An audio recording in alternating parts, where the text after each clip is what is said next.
Hello all, இன்றைக்கி சீரக சம்பா அரிசியில் சிக்கன் பிரியாணி. குக்கர் வச்சுக்கோங்க, எண்ணெய் கொஞ்சம் நல்லாவே ஊற்றிக்கோங்க, கூட கொஞ்சம் நெய் சேர்த்திக்கலாம்.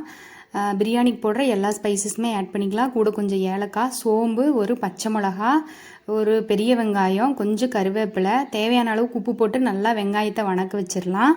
வணங்கினதுக்கப்புறம் ஒரு தக்காளி பழம் போட்டுக்கலாம். தக்காளி நல்லா வெந்ததுக்கப்புறம் சிக்கன் ஆல்ரெடி கழுவி வச்சுருக்கிற மஞ்சள் போட்டு அதையும் ஆட் பண்ணிக்கலாம். கொஞ்சம் கரம் மசாலா, அதுக்கப்புறம் பிரியாணி மசாலா ஒரு 2-3 ஸ்பூன் ஆட் பண்ணிக்கலாம். கொஞ்சம் லெமனு, கொஞ்சம் தயிர், கொத்தமல்லி புதினா முதலே கொஞ்சம் சேர்த்திக்கிறேன். சிக்கன் வைக்கிறதுக்கு அரிசி ஊற வச்சிருக்கிற அதே தண்ணியை யூஸ் பண்ணிக்கிறோம். 1 டம்ளர் சீரக சம்பா அரிசிக்கு 1.5 டம்ளர் தண்ணி ஊற்றி ஊற வச்சுருக்கிறோம். குக்கரில் நம்ம ஊற வச்சுருக்கிற அரிசியை போட்டு உப்பு காரம் சரியாக இருக்குதான்னு பார்த்து மூடி போட்டு 3 விசில் விட்டுக்கலாம். இதை நம்ம வேறு ஒரு பாத்திரத்துக்கு மாற்றிக்கலாம். அப்போ தான் ரைஸ் உதிரி உதிரியாக கிடைக்கும். அவ்வளோதாங்க, இன்றைக்கி மத்தியானத்துக்கு எங்களோட லஞ்ச் ரெடி. வீடியோ பிடிச்சிருந்தா லைக் பண்ணுங்கள்.